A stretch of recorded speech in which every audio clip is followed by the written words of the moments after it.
This is K-Wave 107.9, your home for worship and the word. Brian Perez and Kathy Parrish are here at Angel Stadium in Anaheim. That was Kathy, by the way. Say it again. I think I was interrupting. Me. Yes, that's Kathy. So we are here. We're doing these interviews with the folks that are behind the scenes at the Harvest Crusade. Right now our guests are Jason Powell and two youth from the SWAT team. Now, Jason, what does SWAT mean? That's right. Hey, well, thanks for having us out here on the program today. Really excited. And I kind of like what you said there, the behind the scenes, what's going on. You know, the Harvest Crusade's been going on, as you know, for a number of years. And there's a lot that goes on that you don't really see, as well as, you know, there's a youth, really, I would say, movement that's happening where we are seeing the need and we're putting feet to our faith. And we're actually out on the streets, you know, leading up to the crusade. So in the local areas, we're down at Huntington Beach.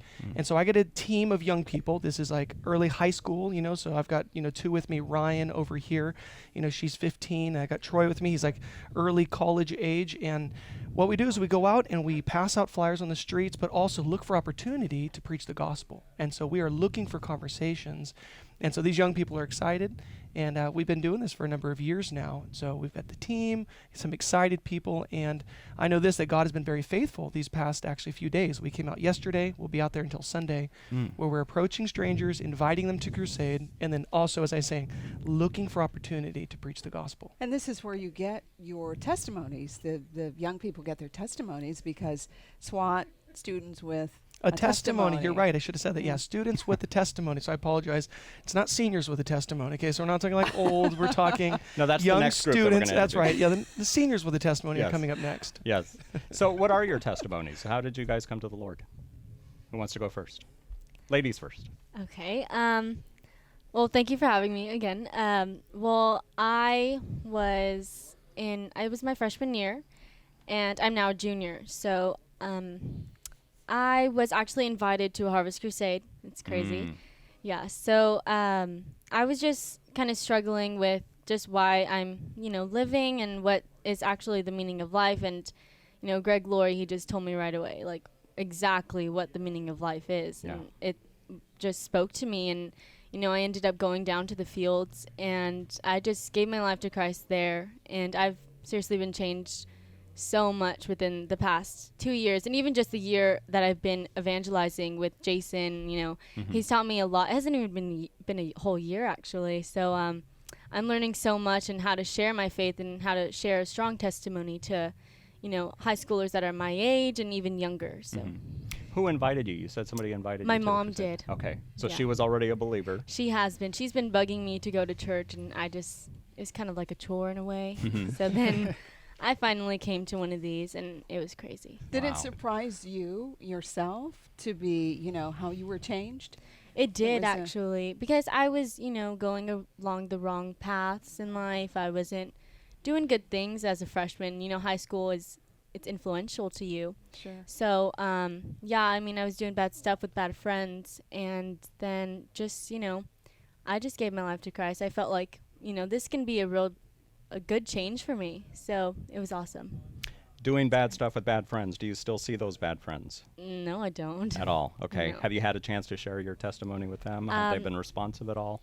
I have tried, but it's just hard to do it to people in a way like that you've talked to as, you know, so close, friends so close. It's not the same to see. They've seen how much I've changed, and I think it does plant a seed to them. Right. But you know, sometimes they're not responsive, and it's fine. You know, I'm only there to keep, you know, showing how to live a godly life, and just to give them an example of what it means to be a follower of Christ. Awesome. Being that light for them.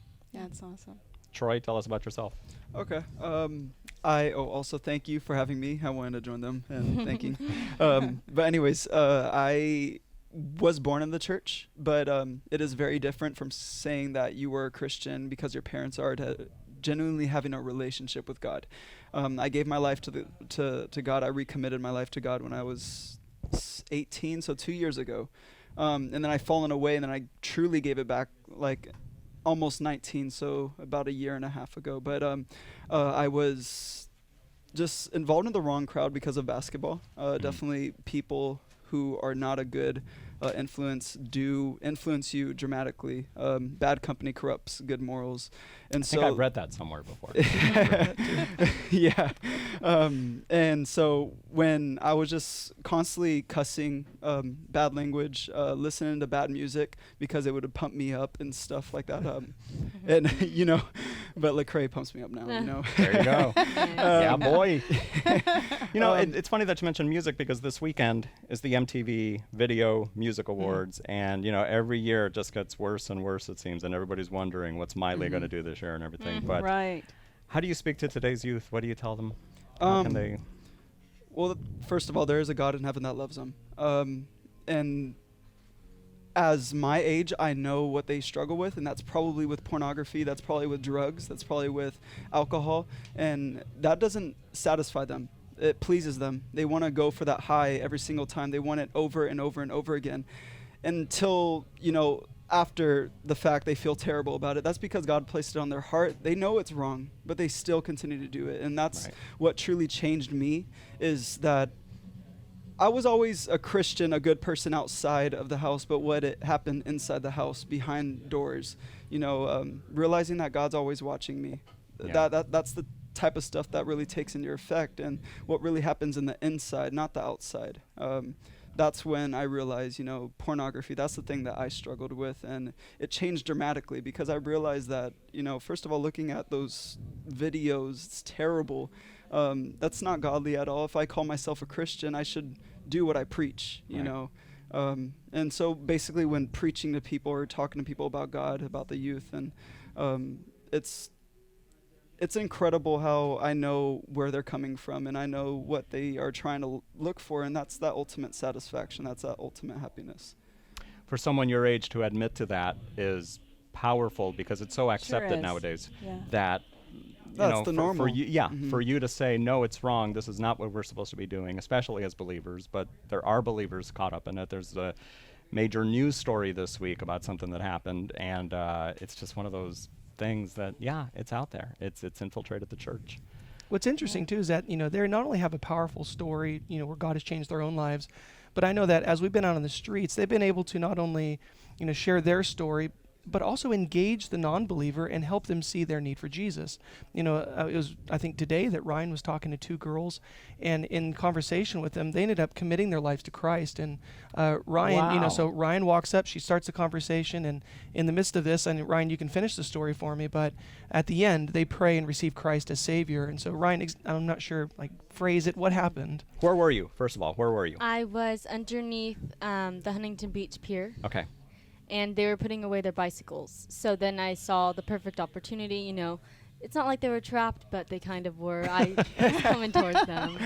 But yeah, I went up to them. I remember McKenna and Kylie, I believe. They're very sweet.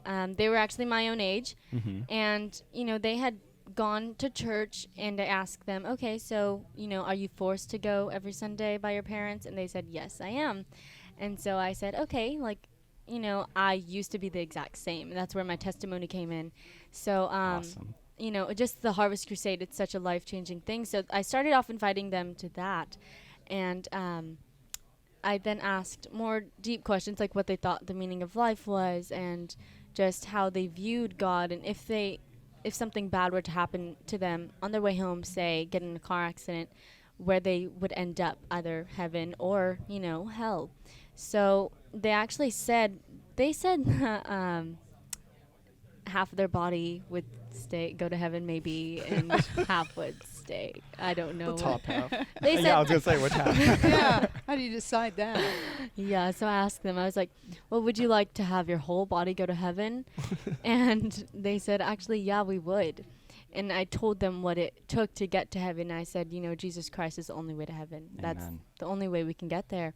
And they said, well, can we get to heaven? They asked me personally to try to get them to heaven. And I said, well, yeah, but here's the thing. You have to pray a prayer. And so they said, well, can we do it? They were asking me to do it. So I thought that was awesome, you know, like, It is, because they were asking, normally it's us that are, Yeah. you know, so do you Mhm. want to do this? But for them to say, wait, tell me more. Where do I Yeah. sign? You know, that Mhm. kind of thing. We're running out of time on the interview. But so this is the youth ministry at Riverside and Irvine? Absolutely. Yeah, so both campuses for Harvest Christian Fellowship, and so our goal is to get the youth involved in communicating the gospel effectively right where they're at. Okay. And again, it's across the greater scope of things, seeing people come to know Christ here, as well as the youth getting involved in the effort, where they're learning. I promise you this, I've not seen anything excite the heart of young people more than teaching them how to effectively communicate the gospel. Wow. No big bands or camps or other experiences. This one thing I've seen like nothing else. Society would tell you that the opposite is Right. true, that they don't want anything to do But with it lights church, a but- fire, Yeah, and so that's exactly what we see here with us today How with many Troy youth do you have and Ryan. So there's involved? 60 with us right now that are on the street this weekend, of course, and that's a small percentage of our high school ministry that are effectively doing it on a weekly basis. And so I kind of pulled the cream of the crop, if you will, and we came out on the streets this weekend. And so there's 60 of us that are out there, at Huntington Beach on Main Street, just kind of going after it, inviting them awesome. out and That looking is for so conversations. cool. How do Yeah. people find out more? How do they get involved? You can go to different places. Probably the primary one is just harvest.org, and you can even go to the SWAT section. It's not just young people. We also have adults that we're training up. So we have the seniors with a testimony as well as the students with a testimony. Keep that in And mind. That's right. Hey, And so we're after just to help you know what you believe and how to communicate it. awesome. Yeah. Jason, Very good. Troy, Oh, Ryan, thanks you guys thank for you so stopping much. by. God bless Wonderful you. testimonies. Yeah, Thank you. Thank keep you. going. Absolutely. Thank Keep you guys going. so much. All All the right. God best. bless you. you.